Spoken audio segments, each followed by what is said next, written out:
All right, so welcome back again. Our next speaker is Kyoto Fields, who's going to be presenting a paper on Berkeley on perceptual discrimination of physical objects. And his plan is to give a brief sort of live overview of his paper, and then we'll have our standard question and answer period after. So I'll pass it over to you, Keota. Great, thank you. Thanks for having me. Give me a second. All right. Oh no, hold on. It won't allow me to share my screen for some reason. Oh no.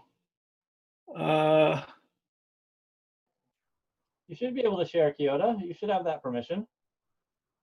I gave it permission, but let's see if that happens. Okay, there we go. And let's do this. Okay, so once you start reading Berkeley, you realize fairly quickly that this distinction that he draws between immediate perception and mediate perception is really important for him. But then you realize it's a mess. A lot of scholars have run into trouble trying to figure out how he draws this distinction. And consequently, it's unclear whether Berkeley thinks that physical objects are immediately perceived or immediately perceived. And scholars are divided over this. A little background about physical objects for Berkeley. He thinks that they're collections of ideas of diverse senses, so sight, touch, flavors, he sometimes adds. But we get these different answers on the question of whether or not physical objects are immediately perceived. And the commentators who say that they are, say that some of the qualities that are in the collection that constitute a physical object are immediately perceived, and others are immediately perceived in virtue of the immediately perceived ones. That's sort of roughly speaking. And scholars who say no, and I'm counting myself in that group, they say that in order to perceive a physical object, you have to perceive the sensible qualities as a distinct collection from other sensible qualities that you're perceiving at the same time. I'm using sensible qualities and ideas interchangeably here. But in order to perceive a distinct collection of sensible qualities, you have to do some mental association. And so the physical objects are only immediately perceived because some mental association is required. So I'm calling the former version or answer to the question, the yes answer, the hybrid interpretation, because it's both immediate and mediate. And I'm calling the latter the associative interpretation. And I'm going to argue for the associative. And part of how I'm going to do that is by arguing that against the hybrid interpretation, that immediate perception is neither necessary nor sufficient in order to perceive a physical object. So here I've got a bunch of pictures of geckos hanging out on trees. And you might not see the geckos. So there's one, there's one, there's one, and there's one, right? But so imagine you're walking through you're on a hike through the woods, right? And I say to you, look, there's a gecko. So I've drawn your attention to the gecko. You're immediately perceiving sensible, visible qualities of the gecko, its colors, so on and so forth. You're also, I would say, immediately perceiving the gecko's tangible qualities. You don't perceive the gecko as flat, for instance, or liquid rather than solid, or gaseous rather than solid, or something like that. The problem is, the reason you can't see the gecko is because you can't discriminate the visible qualities of the gecko from the visible qualities of the tree, or the tangible qualities of the gecko from the tangible qualities of the tree, right?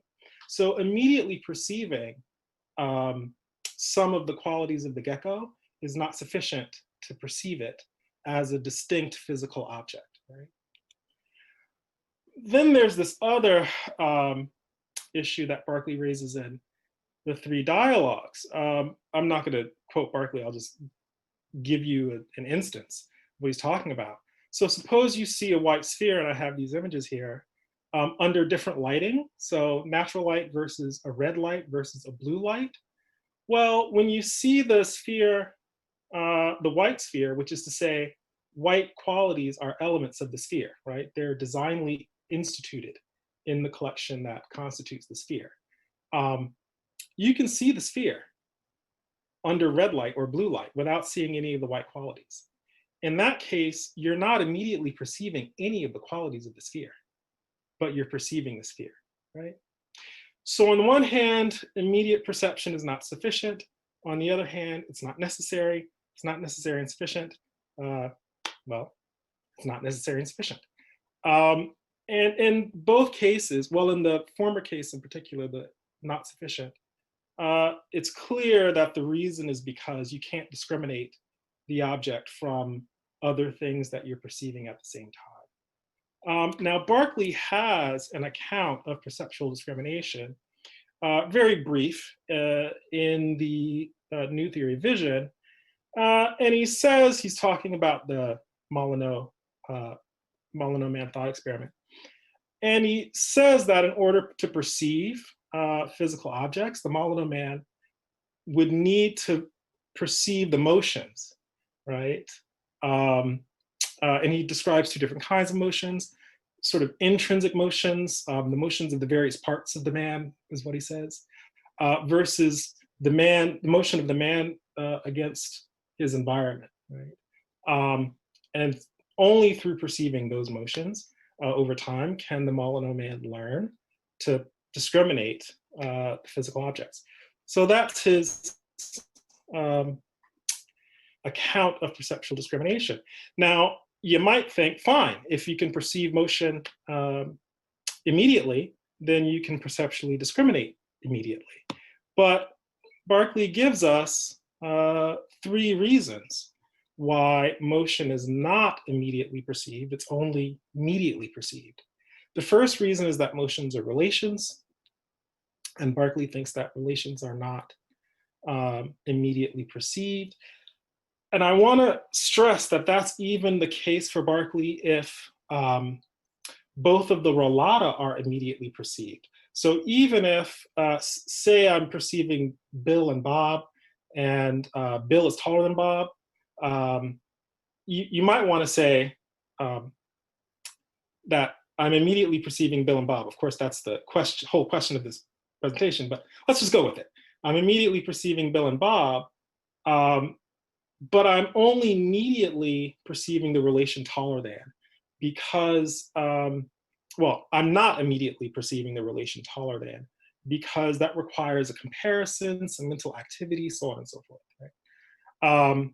Okay, so the second reason is that motion is a succession of ideas. So Berkeley has, your standard flip book theory of motion. There are sort of ideas in a succession. And if you have that kind of a flip book theory, well, not all of the relata are being immediately perceived at once. So even if it were the case that relations could be immediately perceived in virtue of immediately perceiving all of their relata, you're not immediately perceiving all of the relata in a succession. Right? And motion is a succession.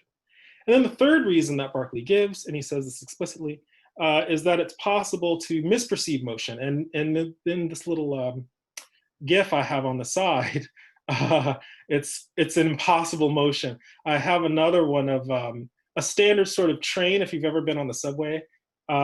Depending on your viewing angle, the train can look like it's going away from you, or it can look like it's coming towards you, but it's moving the same direction. So that's sort of standard perceptual illusion. But Berkeley thinks that immediate perception is infallible, right? When he talks about the ore that looks bent in water, he says the perceiver is not mistaken with respect to how it looks, right? Which is to say, with respect to how it immediately perceive, or how he immediately perceives it. Yeah, thank you. If motions are required to perceptually discriminate physical objects, perceptions of motions are required to discriminate physical objects, and perceptions of motions are immediate, then perception of physical objects is mediate. So that's the view. Thank you very much. How do I stop? Great, thank you. And just like last time, we'll do the same thing where you can use the hand function, raise hand function for comments. But if you're struggling with that, feel free to type into the chat box. If you have a follow-up, also feel free to tap into the chat box.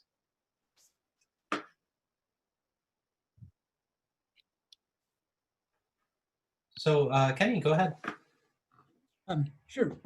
Thanks, Keota. I found this talk really interesting. It drew attention to some elements that some kind of elements of Berkeley that I hadn't looked at closely. But I just think I missed a step in the argument.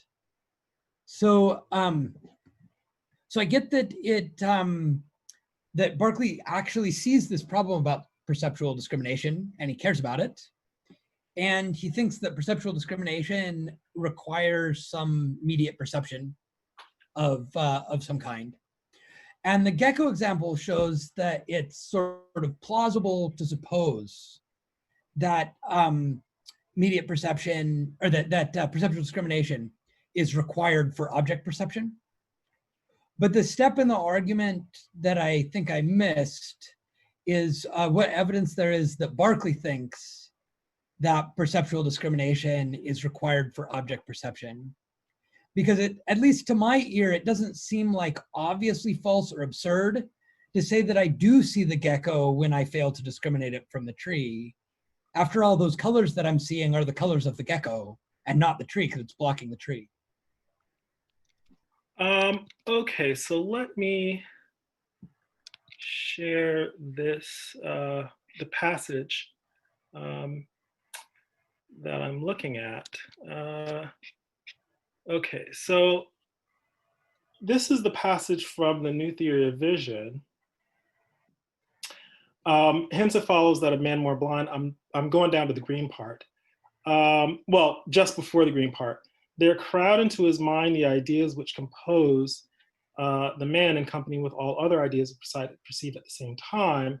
All of these ideas offered at once to his view, he would not distribute into sundry distinct combinations till such time as by observing the parts of the man and other experiences, the motion of the parts of the man and other experiences, he comes to know which are to be separated and which are to be collected together. So in order to perceive, in order to discriminate the man's body from its surroundings, the Molyneux patient has to perceive, learn to do that by perceiving some motions. So Yeah, that's the thing that I was missing is, what is the evidence that Berkeley thinks that until he has done that task, he isn't seeing the man or the human body? You see, if he's just getting a jumble of ideas, and in fact, those ideas do make up a human body, why doesn't that, where does Berkeley say that that doesn't count as perceiving a human body? Or why do we think that that's Berkeley's view? Because it's not object perception as opposed to quality perception. So you can certainly perceive, immediately perceive lights and colors, or even textures and flavors and stuff like that. But it's unclear that that's sufficient for object perception. So one example that I give in the paper is holding a cherry in your hand. And so it's Molyneux patient-like, which is to say that God creates your body, and at the same time God creates your body, there's God puts a cherry in your hand. So your body comes into existence holding a cherry. And at that same time, you have a pain where the cherry is. So how do you sort which tangible qualities are qualities of the cherry and which tangible quality, and whether the pain is a tangible quality of the cherry? And I think I think Berkeley would say, I think this is fair, that you would be misperceiving the cherry if you perceived the pain as an element of the cherry, assuming that the pain is not a divinely instituted, right, element of the cherry. So I certainly can see the point about sort of quality perception, but insofar as object perception requires divvying up a scene of qualities, that's where I think we would need motion, or that's where I think Berkeley would say we would need motion. Thanks. Thank you. Thank you. Scott, did you want to go ahead with a follow-up?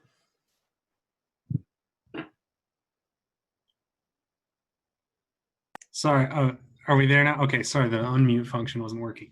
Yeah, I have a quick follow-up.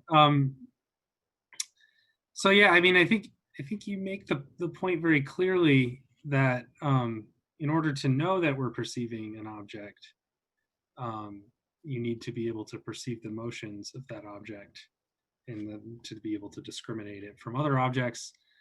But I find that, yeah, something like what Kenny was saying to be sort of compelling, that we could make a distinction between perceiving an object and knowing that we're perceiving that object. Obviously, I don't know that I'm perceiving a gecko when I look at the tree and don't see any motions of the gecko. But if God, in fact, does, create those ideas in me with these sort of the right sorts of volitions, that if I were in a different perspective, or if I were to see the motions of the gecko, the ideas would line up a certain way. If that's all right on God's side, why not just say, look, I'm seeing the gecko, like I'm seeing the thing that God created to be such and such a way, and for me to see in such and such a way. I obviously don't know that I'm seeing the gecko, but I'm still seeing the gecko. Yeah, so I think that the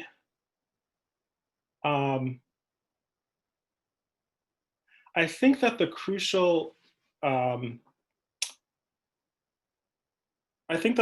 divide here isn't between perceiving an object and knowing that you're perceiving an object. I think the crucial divide here is between perceiving an object and misperceiving an object. So,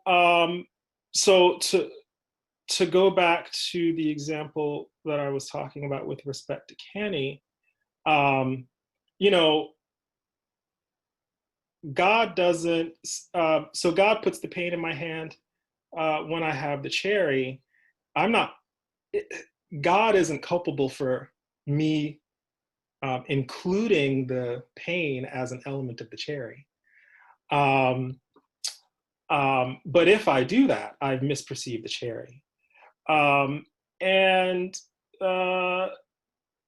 to go back to the gecko, if I include the visible qualities of the gecko and the tangible qualities of the gecko as elements of the tree, right, then I'm misperceiving the gecko, or perhaps misperceiving the tree, however you want to sort of slice that. So I think that's the relevant difference. I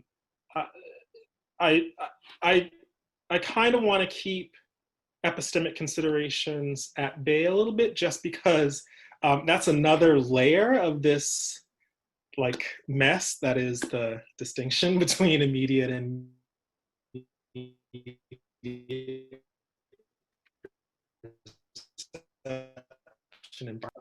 physical objects on the non-epistemic side of perceiving physical objects. I still think that if we stay on that non-epistemic side, so I don't have to know what I'm perceiving, or I don't have to apply any concepts. That's another issue in the area here. I think you can still make the case that immediate perception is at issue if you take into consideration misperception or the possibility of misperception. Do I have time to just quickly say one more thing? So that is helpful. One thing I just wanted to point out is that the passage that you use as evidence for Berkeley recognizing that discrimination is necessary for object perception. I think that passage is put in epistemic terms. The sort of, anyways, that's all. Yeah. No, you're right. And Berkeley often uses know and perceive, sort of slips between them, which is why that's another layer of the messiness of this distinction. But because it's the Molyneux man, we can assume that he doesn't know what he's seeing, right? Even when it's plausible that he doesn't know what he's seeing, even when he's able to finally discriminate these various objects. He doesn't know what he's looking at. So I think because he's talking about the Molyneux patient, we can sort of assume that he means perception and not sort of in a non-epistemic sense. But thank you, that's a great point. Both points, both you and Kenny, great points, thank you. Lisa? Hi, thanks a lot for the paper. It's a neat angle. So you might have addressed this question in answering Kenny, but it's a distinct question, so I'm gonna ask it anyway. Suppose I buy, as I'm inclined to, that object perception requires perceptual discrimination. But does perceptual discrimination always require motion? I mean, it helps a lot with the gecko, but why would it always be necessary? So I thought about this a bit earlier today while I was looking down the street and nothing was moving, right? So let me know if this example is what you have in mind. You know, I open my eyes and I can discriminate objects, although no object is in motion. Is that what? Yeah, I mean, it seems like sometimes I can use a visual outline, and that works up without motion. I think Berkeley has the resources. I'm not going to go so far as to say that he even suggests, or well, that he even proposes this, but I think Berkeley has the resources to say something like this. When I'm able to make those kinds of discriminations, it's because my imagination comes to expect that under such and such circumstances, there will be such and such motion, including motions of my own body. And since Berkeley thinks that motions are successions of ideas anyway, all that really means is under such and such circumstances, I can expect such and such ideas.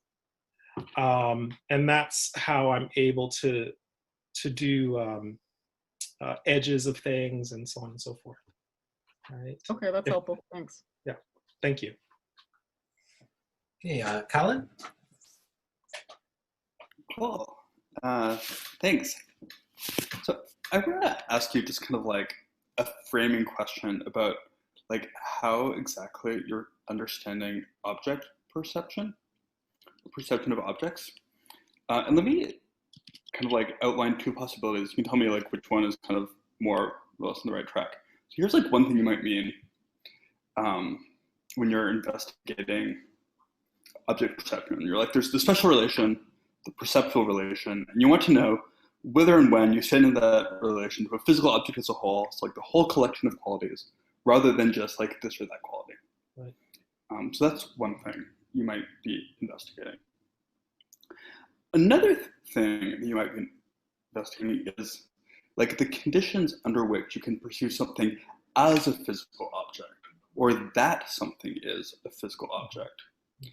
And so like that might require perceiving that it's like distinct from its surroundings. So there, like it's really easy to see how motion might become important. And like at different points in your paper, I felt like you were talking about the first or the second thing. So I just want I could benefit from some clarity. Yeah, okay, that's interesting. That's really interesting.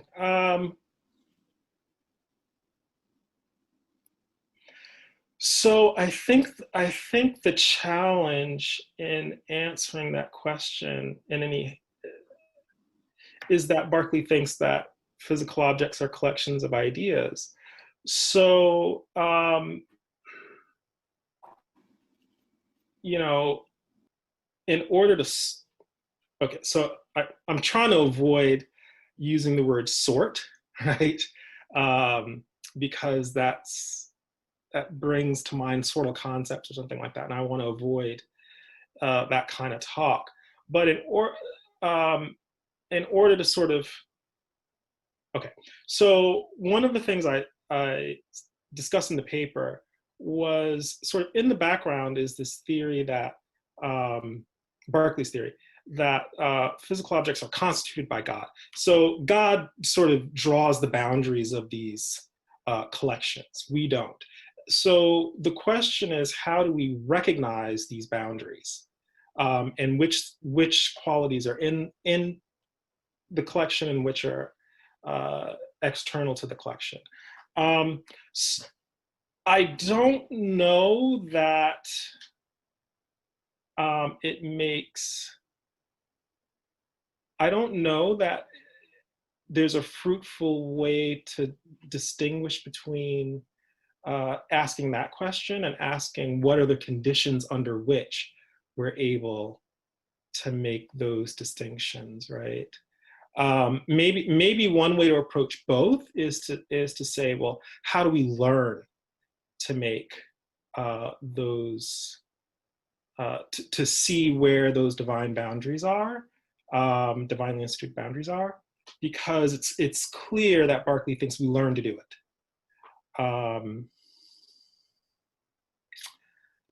Yeah, I'll have to think about that. That's a good one. Yeah. Your answer makes me think that you're really interested in the vicinity of my second disambiguation. Well, That I just lost all. here's what gives me pause.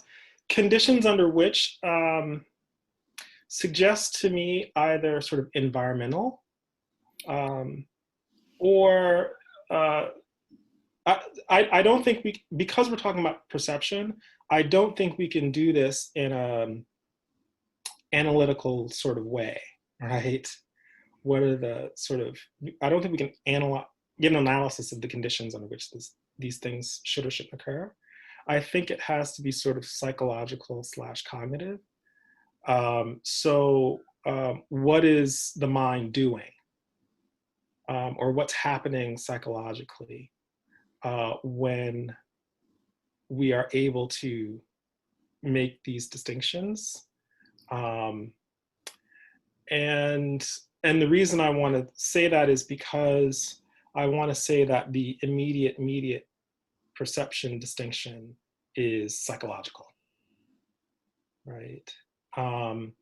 And that's also why I don't want to say it has very much to do with the perceiver's environment, because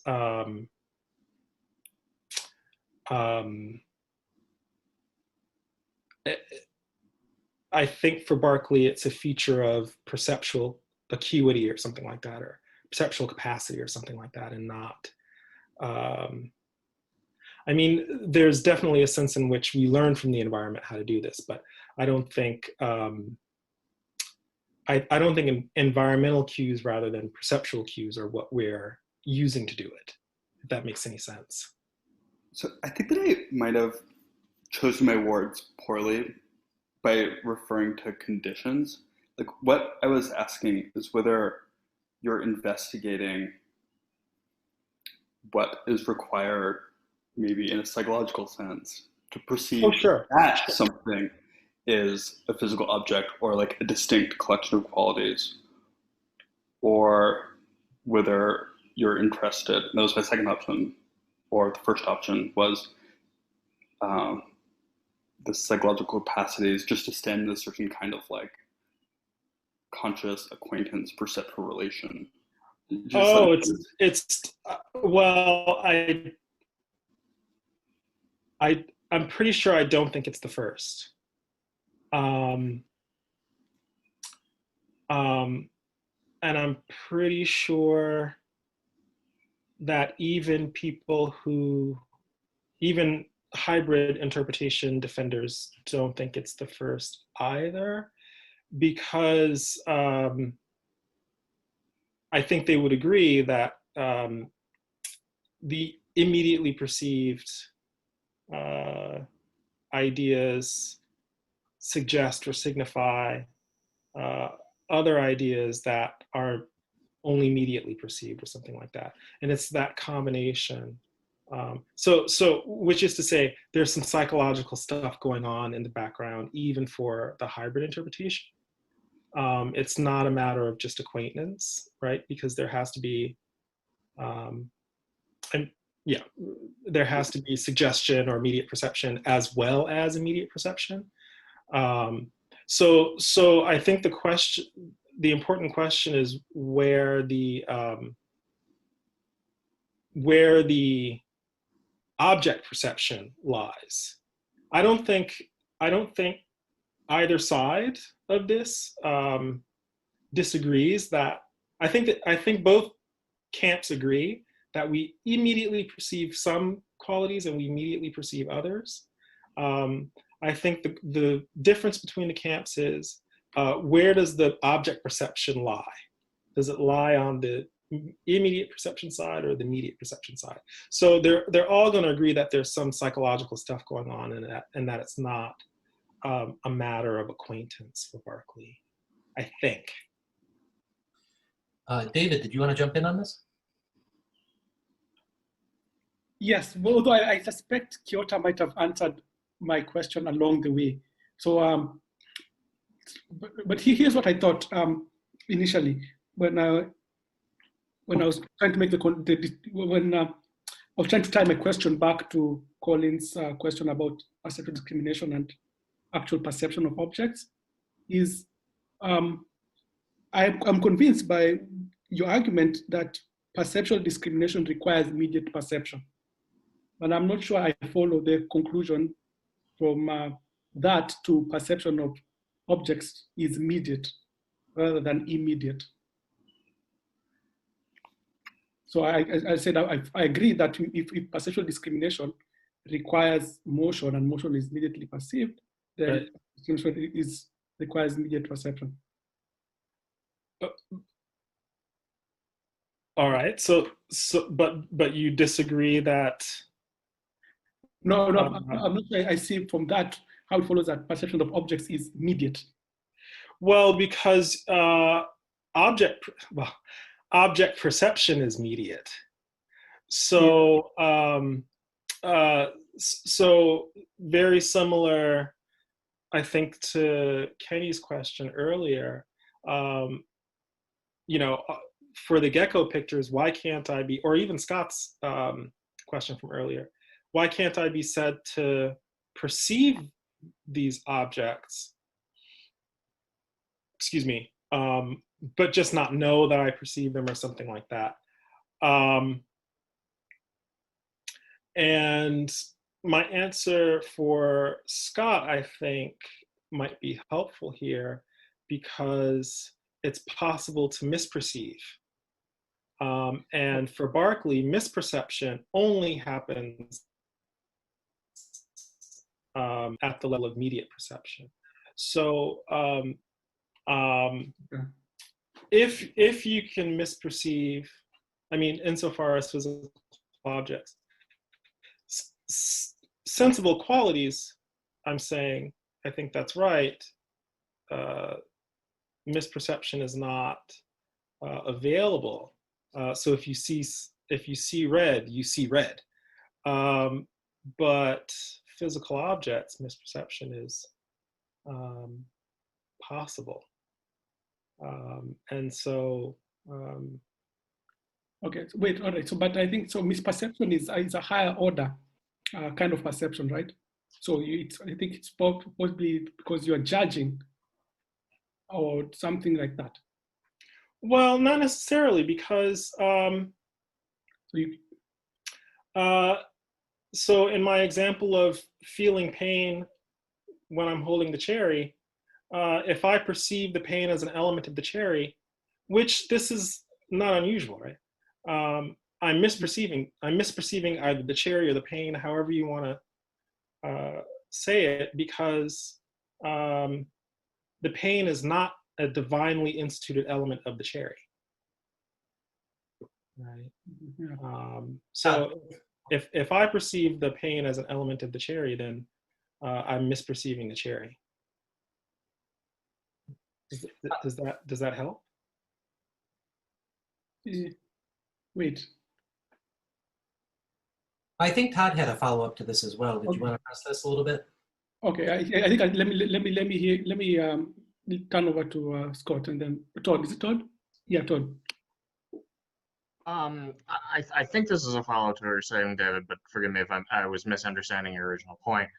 I took you to be pointing out that there seemed to be room in conceptual space for the view that, yes, acts of mediate perception, specifically of motion, are required to learn to discriminate objects, but that skill having been learned, the objects we then that we've previously learned to discriminate are perceived immediately when we subsequently encounter them.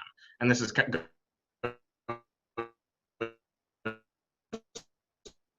of what, like, you open your eyes and you have that vista down the street that you don't have any difficulty discriminating the objects, even though there's no motion in that particular case. I think this also goes to what Lisa was getting at. And this has certainly been my experience with some kind of optical illusions where there's some camouflaged object on a picture, and you look and you look and you look and you don't see it, and then finally it pops up.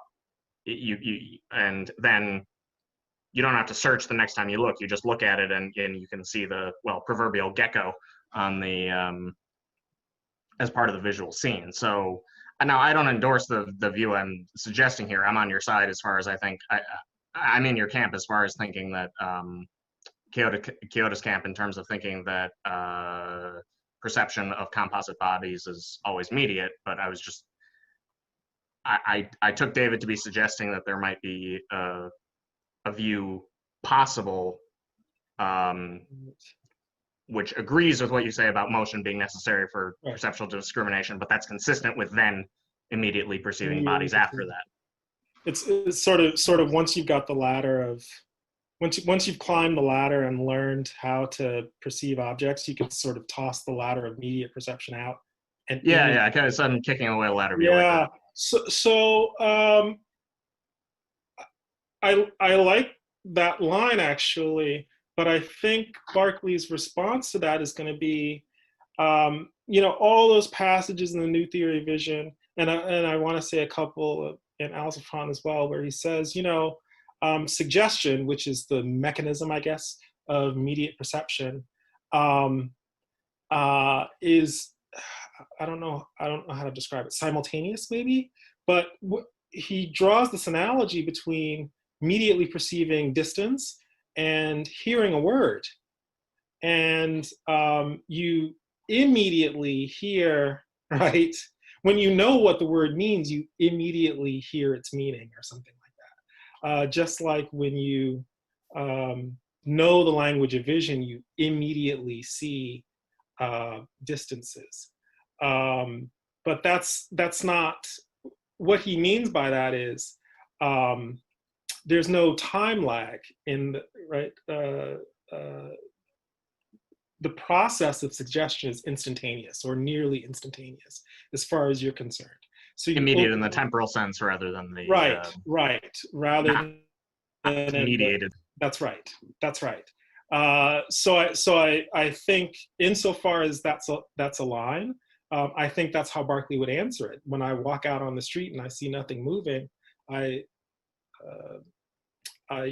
immediately or instantaneously discriminate objects because I'm so good at it, right? Or my sight is so good at it.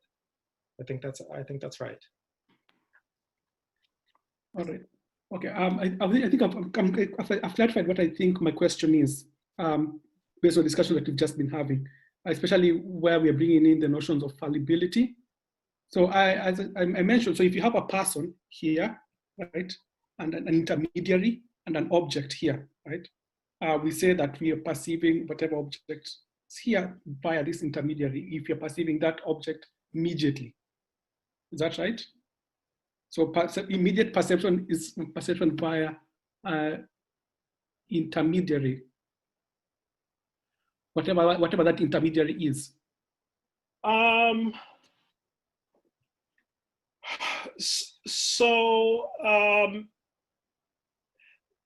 The definition that I used of immediate perception. Yeah, looking at page 3. Yeah, the definition that I used of immediate perception in the paper, I borrow this, I think it's a good one. I borrow it from Richard Glasser.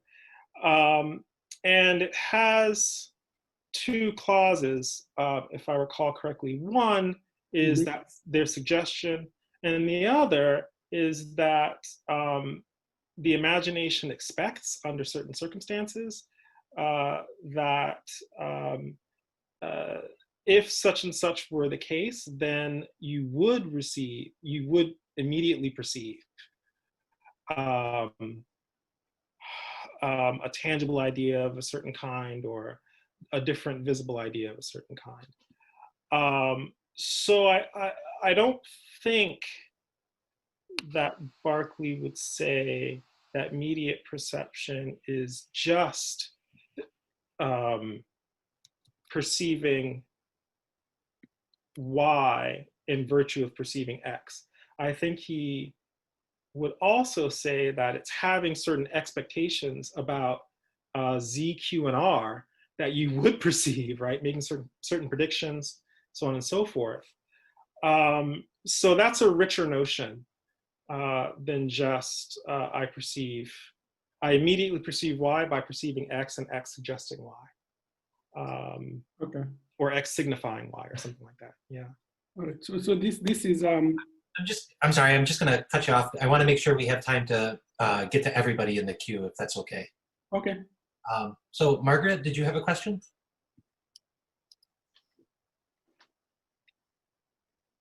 In a manner of speaking, I have a companion who's also been listening to your paper, Keota, and he'd like to say some things to you. This is Bob Schwartz. Hey, how you doing? I didn't get a chance to read your paper, and I guess I'm coming at it from the stuff in Vision. And that's all right. There are a few things. I mean, if it's partly an answer to sort of on your side, I mean, merely seeing the thing isn't going to be enough for anything. I mean, because what you immediately see is a 2-dimensional phenomenal display, which would mean you'd see everything that's in your visual field. I mean, you're getting stimuli from all of them. Yeah.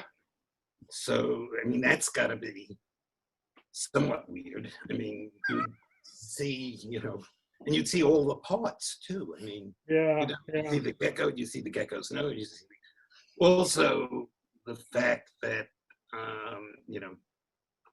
if you'd only seen the gecko's nose, you may not know it's a gecko, certainly, and you may not know what the rest of it looks like. So clearly you need something further to do that. The other thing, as far as an object, well, that's a tricky thing, just what an object is in general. I mean, if you're thinking at the level of what you have to see, whether it's an outline shape or in some interesting sense, what is thought to be innate about object perception is actually motion. If you see two things move, if you see things moving together, they don't have to look alike. You treat it as one object. And then just on the issue of immediate, I mean, if you take it the way Berkeley begins the new theory with saying everyone agrees you don't immediately see distance, and he was right. But that was, based on the only things you immediately see are the immediate responses of your sensory organs. And that's in fact where the term object came in. It wasn't when they talk about the object of perception, smell was the object of, So I was just sort of puzzled by that. It seemed to me you had the right thing to do. Now the other question is, how do we discriminate things? And in like the ball using the sphere, obviously you wouldn't see it as a sphere if you also didn't have the shadow. Right. So I mean, there's a lot of stuff of what counts. So are you seeing it as a sphere, or are you just seeing a circle? I mean, in the visual field, if you only had what you're given, then there's no 3 dimensions. So how could you separate any boundaries unless you have some spatial thing? And for Berkeley, if you haven't moved and things, you don't even have left and right, let alone up and down. Right. Anyway, those are my confusions. I'm sympathetic to all of that. Sympathetic to your position. Yeah. Thank you. A little fast. I got a lot of inspiration from a couple of your papers on this, Margaret. So thank you for all that.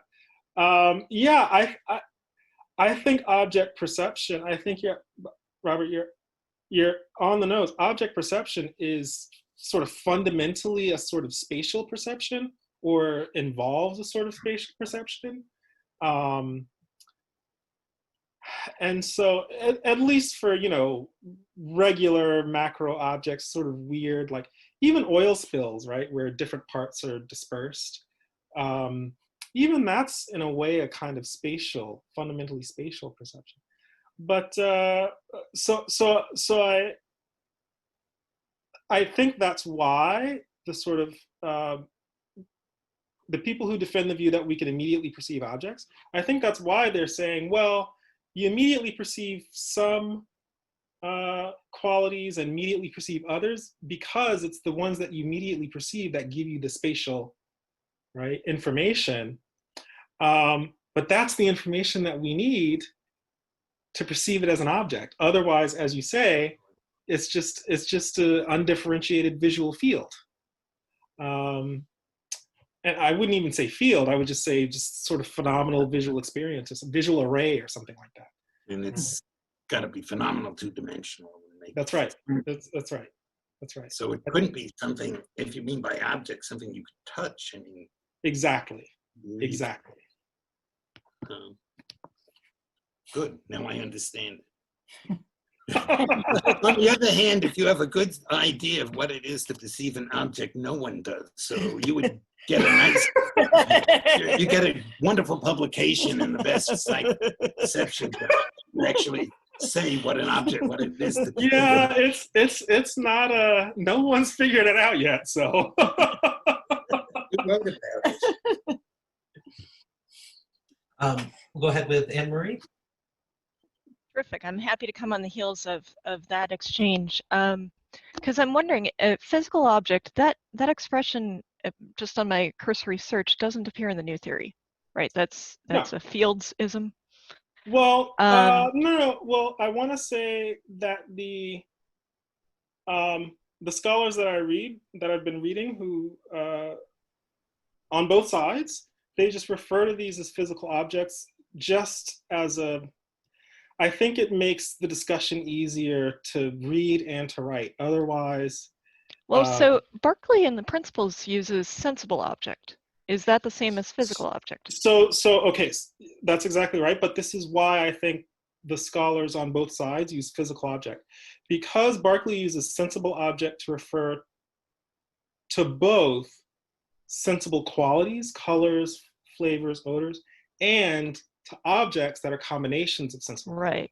qualities, right? And that's exactly what I wanted to push you on, was suppose that I'm in a sensory deprivation chamber and I don't perceive by sight or touch, but I have one of these other non-extensive sensory modalities and have a sensation. Am I perceiving a physical object? You don't perceive by sight or touch. Right. So those are You've got modalities that give me smell, extension yeah, those and are, motion. that's right. But you've got smell, taste, and hearing, maybe. Sure. And internal, I forget what they call them. Not proprioceptive. I guess proprioceptive, like balance and stuff like that. Yeah, I don't think Berkeley even considered that kind of case, but I think he would say, yeah, you're not in a position to perceive physical objects. You're in a position to have sensations, that's for sure. Pains and stuff like that, internal sensations. Well, maybe not even pain if you don't have, pain is tangible. So you wouldn't even be able to feel pain. Yeah. Is pain exclusively tangible? There's a passage in New Theory, I don't know if he says exclusively, but there's a passage in New Theory of Vision, I want to say it's in the 60s or late 50s, where he says we do not experience pain by vision, we experience it by touch. And the reason— But couldn't I be frustrated with my situation? Oh, sure. Well, I think he would classify that as a passion, or an emotion, or a disposition, or something like that, and not necessarily as a pain. Even though emotions, we might think, have a phenomenal valence to them sometimes. Yeah. So a pungent smell is not painful. I mean, surely you've smelled things that are just so foul. I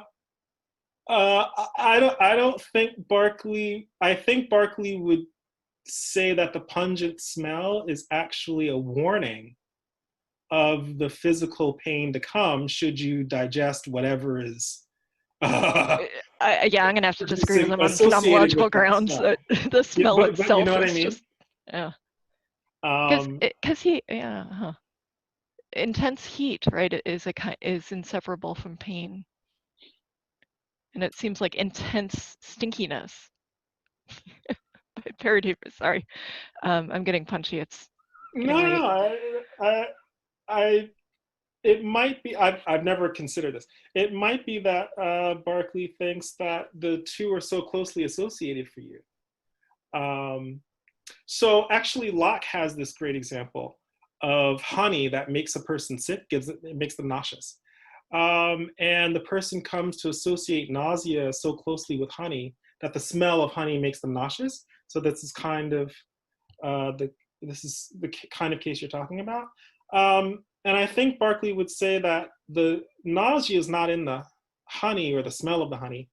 The nausea is its own thing, but they're very closely associated for you, right? Which is subtle distinction, subtle difference, but a difference nonetheless, I think. Yeah. So we have just like a minute or so left, and one more person wanting to ask a question. So Colin, if you have a quickie, you can get it in now. Someone else who hasn't talked wants to go. I'm happy to pass the baton. But I'm also happy to ask my question. So I wanted to ask you about motion and individuation. Okay. Because I feel like there's this really interesting thing going on where on your reading of Berkeley, motion is doing a huge amount of perceptual individuation work, and that kind of chunks the perceptual field into objects, if they move as a unit. And what's striking is that's kind of a perceptual version of the way Descartes tries to individuate bodies in Principles Part 2, where he's like, what do I mean by one body? Well, when you have like some stuff moving together like as a unit.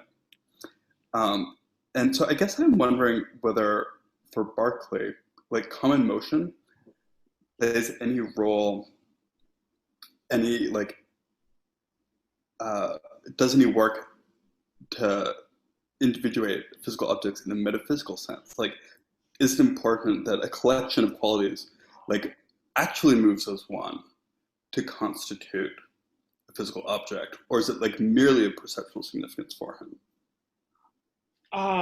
That's wow. Okay, wow.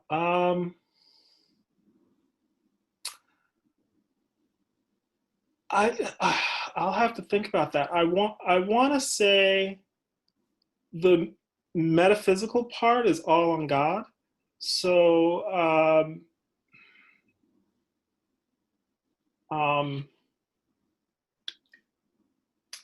if a succession of motions is, if a succession of ideas is divinely instituted such that they move, right? Yeah. In a certain way, then that's the metaphysical constitution side of it. And then it might be that the perceptual stuff depends on that metaphysical constitution. I think that's how I would want to explain that. But yeah, it's definitely going to be on the divinely instituted qualities side if we're asking metaphysical questions rather than perceptual ones. Well, we're just a few minutes over time, so I just wanted to thank our speaker. If you could all vigorously push the clap button, that's probably the right thing to do. Other than that, we'll have one more talk by David coming up in just a few minutes, so take a 3-minute break, and we'll reconvene in just a few minutes.